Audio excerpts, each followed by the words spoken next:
ဒီတစ်ခေါက်တက်ဆက်ပင်မဲ့ဂိမ်းတွေကတော့တင်ကတော့မြို့မှာနေတဲ့မြို့ပြည်သားတယောက်နေရာနေစောကစားမှဖြစ်ပြီးတော့တင်တို့ရဲ့ဆွေမျိုးတွေရှိတဲ့ကျေးလက်ရွာဒေသကိုအလဲလာရမှာပဲဖြစ်ပါတယ်တင်တို့ရဲ့ဆွေမျိုးတွေရှိကျေးလက်ရွာကိုအလဲလာရင်လည်း300တိတိအဲ့ရမှာပဲဖြစ်ပြီးတော့အဲ့ဒီကျေးလက်ရွာကမူမှန်မှုတွေနဲ့ပြည့်နေပါတယ်တင်ကတော့တင်ရဲ့ဆွေမျိုးတွေရှိအလဲလာရင်လည်းတင်ကတော့မတိတဲ့တင်ချိုင်းကုန်းကိုဖျက်ကျော်လာမိတဲ့အတွက်တင်ကတော့ကန်ဆယ်မှုမောင်ကြားခဲ့ပါပြီတင်တို့ဆွေမျိုးတွေနေတဲ့နေရာကတော့တင်ချိုင်းအိုပြက်ကြီးနဲ့မဟာတင်ချိုင်းလိုမျိုးနာမည်ဆိုးနဲ့ကြော်ကြားနေတဲ့နေရာတစ်ခုဖြစ်ပါတယ်။တင်တို့ရဲ့ဆွေမျိုးတွေနဲ့တိုင်နဲ့တိုင်ချတဲ့အတွက်အများကြီးမှုချုံအကူအညီတောင်းဖို့လည်းတော်တော်လေးကိုခရင်တဲ့အနေထားလေးလည်းတွေ့မြင်ရပါတယ်။တင်တို့ရဲ့ဆွေမျိုးတွေနဲ့ညာညညမှာဘီယာဝိုင်းတွေတောက်လို့ရပြီးတော့ကြက်ကွက်တွေလည်းတူဆော့လို့လည်းရသည့်ပါတယ်။မိနစ်တိုင်းလေးပဲလူတွေလည်းပါတာဖြစ်ပြီးတော့ဒီတင်ချိုင်းကုန်းကမုံမှန်မှုတွေနဲ့6လန့်ဖွယ်6ကြားသောတင်ချိုင်းတွေနဲ့ပါတာဖြစ်ပြီးတော့အတော်လေးကိုမှထိတ်လန့်ဖွယ်မှုတွေလည်းပါပြီးခုံပွဲစောအောင်မဲ့ဂိမ်းမျိုးစားဆိုလည်းလုံးဝကိုမှားသေးပါဘူး။မိနစ်တိုင်းလေးပဲအုပ်ကူတွေစားပါပြီးတော့တင်ချိုင်းကုန်းမှာတင်ချိုင်းပြတရက်စီတွေကပါဖြစ်ပြီးတော့ခေါင်းပြဆုံးနေရစားပါအောင်မဲ့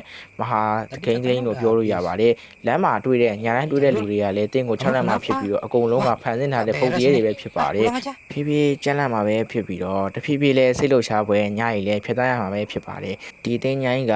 မနက်ခင်းနေအောင်ကြီးအောက်မှာလုံးဝကိုလှပနေပေမဲ့ညအချိန်မှာတော့မမြင်အပ်တဲ့အမောင်တို့နဲ့ဖုံးလန်းပြီးတော့ကြောက်ချားပွဲနေရာတစ်ခုဖြစ်နေပါတယ်ညအချိန်မှာခြောက်ချားပွဲဖြစ်ပြီးတော့မနက်ခင်းမှာလန်းဆန်းတက်ကြွစွာနေရက်လေးတွေဖြစ်ပါတယ်တနေ့လေးပြည့်တင်းရဲ့ဆွေမျိုးတွေဒီလိုမျိုးယောဂကပိနဲ့ဆုံးမှာပဲဖြစ်ပြီးတော့တဖြည်းဖြည်းစိတ်လှုပ်ရှားပွဲမှုတွေပါလာမယ်တဖြည်းဖြည်းကျန်းလာမယ်ဒီတင်းញိုင်းလေးကနေတင်းကို6လန့်မယ်တင်းကလွတ်မြောက်နိုင်မလားတင်းရဲ့ဆွေမျိုးတွေဒီအိန္ဒိယဆအကုန်လုံးကဖန်ဆင်းထားလားဆိုတော့ရင်ခုန်ပွဲစုံစမ်းလေ့လာရမယ်မဟာတင်းញိုင်းနယ်မြေဂိမ်းပဲဖြစ်ပါတယ်